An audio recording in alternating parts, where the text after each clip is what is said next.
Welcome to The Other Goal, stories beyond the scoreboard, where sports meets soul. Okay, let's dive in. Xabi Alonso. I mean, it's hard to ignore the story, right?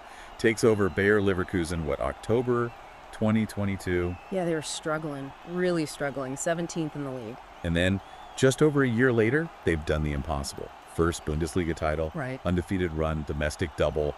It screams, Saviour manager. It really does. And, it's a narrative we love in football, isn't it? The hero coach arriving on a white horse. Mm-hmm. But the reality, especially with Alonso at Leverkusen, it's a lot more complex than just one man waving a magic wand. Absolutely. And that's what we want to unpack today. We've gathered, expert takes, club statements, tactical breakdowns, even fan chatter. Mm-hmm. So for you listening, if you want to get past those easy headlines, we're going to explore the Saviour manager idea, maybe even challenge it a bit, using Alonso's story as our guide. It's a great case study because the fairy tale element is undeniable. But almost immediately, you get counterpoints.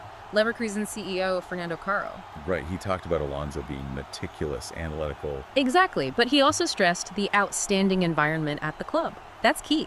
It suggests Alonso landed in a place ready to succeed. It wasn't just him. Which is fascinating. Kerry actually mentioned Leverkusen spending years streamlining things, building an ambitious culture. Yeah, he positioned Alonso not as the start of something, but as the final piece. So the foundations were already there. They weren't a club in total chaos just praying for a miracle. Not at all. Caro emphasized their professional structures, the continuity, the modern setup. These things made Leverkusen attractive before Alonso even arrived. Hmm? It wasn't just Alonso choosing them. They were a solid choice for any ambitious coach. The infrastructure provided fertile ground. You can't ignore the practical side either. The corporate backing from Bayer, the stable finances. That allows for long-term thinking, right? Absolutely. Efficient resources, strategic vision, that goes way beyond one manager's individual brilliance, however talented they are. Yeah. So it complicates that lone savior picture straight away. It asks, how much was Alonso and how much was the situation he walked into? A very good question, because he definitely did make his mark, no doubt about that. Oh, for sure. Working with Simon Rolfs, the sporting director, his impact on recruitment and shaping the squad was massive. It wasn't just inheriting players. It was finding the right players for his specific system. And that intentionality is striking. Tactical analyses really stress that it wasn't just good players, it was players fitting a clear model. Look at Granit Xhaka. Yeah, some people questioned that signing, didn't they? They did. But his leadership, his positional sense in midfield, transformative, absolutely vital to how they played. And then Grimaldo, on a free, Boniface up front, smart, targeted signings. Not necessarily flashy, but exactly what the team needed. Right. Balance, firepower. It shows a real eye for system fits, not just big names. That's quite different from the idea of a manager just, inspiring everyone by sheer charisma. Yeah, it's methodical. Which is interesting when you think back to his appointment. Ross admitted there was skepticism, right? He did. Famous ex-player, not much top-level coaching experience. It was a calculated risk. But it seems the key was that alignment. Rolfs believed in him, Alonso saw the potential in the squad. And Ross mentioned overcoming resistance together. That word, together, really pushes back against the lone messiah idea. It sounds much more collaborative. Philip Lahm picked up on that too, didn't he? He said Alonso gave them structure, identity. Yes, but crucially, he added that the club empowered him to do it. It wasn't just Alonso having the ideas. Leverkusen gave him the platform. So, back to the myth. Does Alonso's story fuel it or debunk it? It feels like both. It's paradoxical, isn't it? The narrative rookie coach resurrects fallen team fits perfectly. He's now one of the hottest properties precisely because of that story. But dig deeper and you see the reality. Good club structure, smart signings, timing, tactical clarity. Exactly. His own path wasn't impulsive. He did his time at Real Sociedad B, learned his craft, then stepped into a club that had its house in order, as you might say. Right. So it wasn't divine intervention. It was a strategic move into a good situation. The romantic idea of one guy dragging a club up by himself doesn't quite fit. Like one source said, even a savior needs help from his friends and bosses. Precisely. Yeah. And whether that kind of success is repeatable elsewhere really depends on finding those underlying pieces again. So why is this savior narrative so potent? Why do we latch onto it? Well, psychologically it's powerful. when things are bad, people want a hero, someone to believe in. And Alonso, World Cup winner, Champions Leagues, known for his football brain. He basically arrived pre-packaged for that role. Mourinho predicting his success just added to it. And the media comparison started immediately. Guardiola, Zidane. Yeah, those cerebral players turned successful coaches. Yeah. And sometimes the comparison subtly implied Alonso's job was harder than, say, Guardiola's first Barca gig because the squad wasn't as star-studded. Reinforcing the idea he had to do it all himself. Exactly. It elevates the individual, makes it seem like he has some unique gift, almost obscuring the teamwork and strategy involved. Plus, football culture just loves this trope, doesn't it? Showed back the legend, someone who gets the club's DNA. Definitely. And even though Alonso wasn't from Leverkusen, he carried that aura from Real Madrid, Liverpool, Bayern. That winner's mentality was almost projected onto him immediately. The German media certainly leaned into it. Those metaphors were quite something. Kicker calling them a Hydra. Yeah, chop off one head, two more appear, capturing that tactical flexibility, the multiple threats. And 11 Freundi's UFO analogy. Yeah. The superhero landing, maybe taking off again soon. It's almost knowing, isn't it? Celebrating the extraordinary, but hinting it might be temporary for a club like Leverkusen. It's celebrating the magic, but also acknowledging, yeah, this probably won't last forever. And let's be honest, the Saviour story is just easier for fans and media than digging into complex club strategy or systemic issues. So what does this mean for clubs, strategically? There are upsides to having a savior, surely. Oh, absolutely. It can unify everyone, fans, players, staff. When Alonso committed to staying that extra season, it was a huge boost for Leverkusen's image globally. Right, suddenly they have this super sought-after coach saying, I believe in this project. And that belief spreads. Players like Jonathan Tah suddenly find another gear. Axa becomes a huge advocate. It can become a self-fulfilling prophecy. But the risks, Yeah. they're significant too. Number one has to be expectations, right? Look at the noise around Real Madrid already. Exactly. The narrative immediately shifts to he will restore the glory. But Real Madrid, as one source noted, has zero time for rebuilding. The pressure is immense from day one. Setting him up for a fall if things don't click instantly. Potentially. We saw it at Man United post-Ferguson, didn't we? Moyes, Van Gaal, Mourinho, Solskjær, Yeah.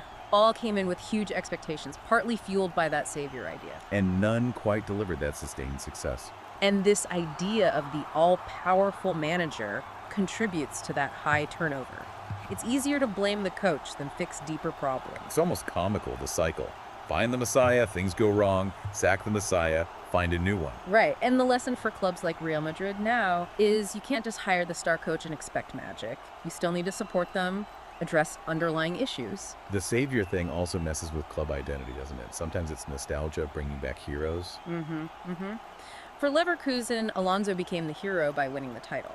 Now the challenge is, do they look for the next Alonso or double down on the structures that helped him succeed? It seems like Leverkusen's management is trying the latter, talking about continuity and focus. Which sounds sensible. They seem to see him as a key partner in a project, not a lone miracle worker. Whereas the risk for Real Madrid might be just handing them the keys and expecting the car to drive itself, without checking the engine first.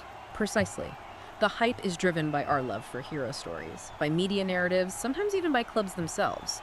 But long-term success, that needs more than just one brilliant individual. Which leads us nicely into the sort of emerging twists and, well, the ironies surrounding Alonso. Yeah, those German press metaphors, the Hydra, the UFO, they felt celebratory but also temporary. Like, enjoy this because it's probably not sticking around. And then came that wobble, autumn 2024. After the insane unbeaten run, suddenly it was, has the hype peaked? Winless games, conceding more goals. A definite reality check. Transfermarkt asking questions, analysis pointing out defensive frailties, the invincible savior narrative suddenly looked a bit shaky. It showed that even the best young coaches hit rough patches. The magic isn't constant. But Alonso's reaction was interesting to stay. Stayed calm, focused on the process. And they did stabilize, didn't they? They did. But that wobble was important. It punctured the hype balloon a little. And created that irony. Top clubs supposedly chasing him while his current team was actually struggling a bit shows how fickle that label is. Totally. Your reputation lives and dies by the last few results. And history gives us plenty of ironic examples. Villas-Boas at Chelsea, hailed as the next big thing, gone in months. Solskjær at United, too. The returning hero narrative. Until it wasn't. Exactly. So there's this background hum when people talk about Alonso now. We've seen hype like this before. Let's see how it plays out. And the Real Madrid connection feels particularly loaded with irony, especially after Zidane. Oh, absolutely. Zidane, minimal experience, delivers 3 Champions Leagues straight off the bat. The ultimate savior story. Now Alonso arrives, and there's this unspoken hope, maybe expectation, he'll do the same. But lightning rarely strikes twice like that, does it? Very rarely. And you see the irony reflected in fan comments, too. Leverkusen fans joking about going back to Neverkusen. Yeah. While Real Madrid fans are split, some expect instant glory, others are urging caution, remembering past disappointments. There's even that slightly satirical take. Maybe Alonso's smartest move would have been to wait, avoid the immediate pressure cooker. Right, like maybe his next genius move is not walking into that specific firestorm right now. The media narrative flips too, doesn't it? One minute he's wanted by everyone, the next there are questions about his readiness. It's completely fluid, and now with the real move confirmed, it's Alonso the risk taker. It's just layers upon layers. Legend, hype, caution, irony. And a big part of that savior myth, or maybe a casualty of it, is how it simplifies the tactics. Yeah, definitely. Alonso's tactics get talked about, but often through this lens of revolutionary genius. When you break it down, it was often that 3-4-2-1, high line, possession, aggressive press. Pretty standard stuff for modern top-level football in terms of the ingredients. But it was lauded as innovative, a new brand. And, winning 50 games unbeaten helps build that myth. Fans pointed to the adaptability, the Swiss Army knife team, the Hydra, not dropping points from winning positions all season. Late goals, comebacks, all get attributed to the manager's magic. But look closer, and a lot of it was brilliant execution of fundamentals, not necessarily inventing whole new systems. High press, possession, transitions, he just got them working incredibly well together. And the recruitment was vital for that, wasn't it? Getting players like Xhaka, Grimaldo. Absolutely crucial. They weren't just talented, they fit the specific roles needed in his system. Very intentional, very Guardiola-esque in that sense. And didn't some analysis suggest continuity from his Real Sociedad B days? Yeah, the core ideas were visible there too. Dynamic shapes, fluidity. It wasn't like he suddenly invented this stuff at Leverkusen. He just had better players and a bigger stage to implement it. You also have to credit the players already there, hitting form, Wirtz, Diaby, Schick. Definitely. A cynic might even say any decent coach could have done well with that group. The truth is probably somewhere in between. But the savior label creates this illusion of a magic formula. Right. And then when they hit that rough patch in 2024-25, suddenly tactical flaws were exposed. Conceding more goals, teams figuring them out. He had to adapt, bring in defensive cover, which acknowledged limitations, right? Even the savior needed reinforcements. It showed that Plan A wasn't foolproof. And the narrative shifted slightly to, can he adapt tactically when things get tough? But the savior label can also give you the benefit of the doubt, can it? When they lost to Bayern in the Champions League, was the focus on Alonso's tactics or Leverkusen's squad depth? Mostly squad depth, wasn't it? It sort of protects the coach sometimes. When you're winning, tactics are genius. When you lose, maybe it's other factors. And now at Real Madrid, the tactical scrutiny will be intense from day one. There's this expectation he'll instantly upgrade them. Which is dangerous. Tactical change takes time, player buy-in. He might not get that time if the expectation is immediate transformation and wins. So his success was about culture, hard work on the training ground, not just formations on a whiteboard. Exactly. And the risk of the savior narrative is treating tactics like magic, not methodical work. Which brings us finally to the fans. Their perspective is crucial here, right? They're the ones living the myth or questioning it. Absolutely. And with Alonso, you see the whole range. At Real Madrid, huge optimism. He's a club legend. He's coming off this amazing success. Some expecting him to be like Guardiola, never get sacked. Yeah, that level of expectation. And then others already saying if he fails, it's the player's fault, showing how much faith they have in him. Almost protecting the savior image before he even starts. But there are cautious voices, too. Madrid fans saying, hold on, let's give him time.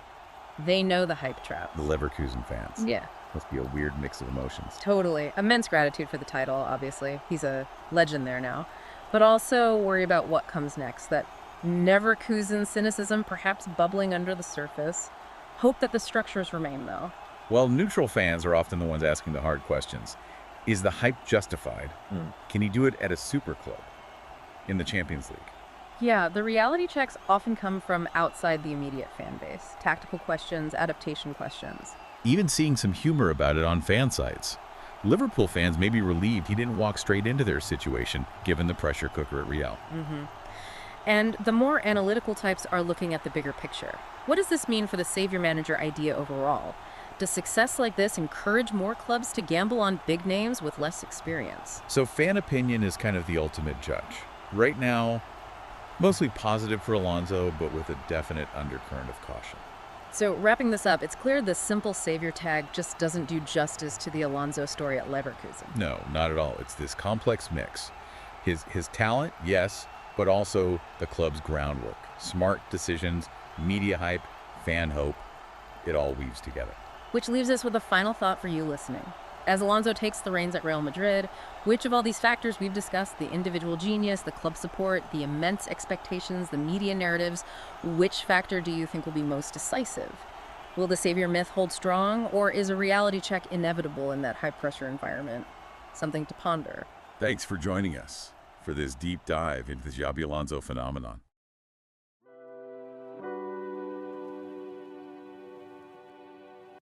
You've been listening to The Other Goal, because the greatest victories don't always happen on the field.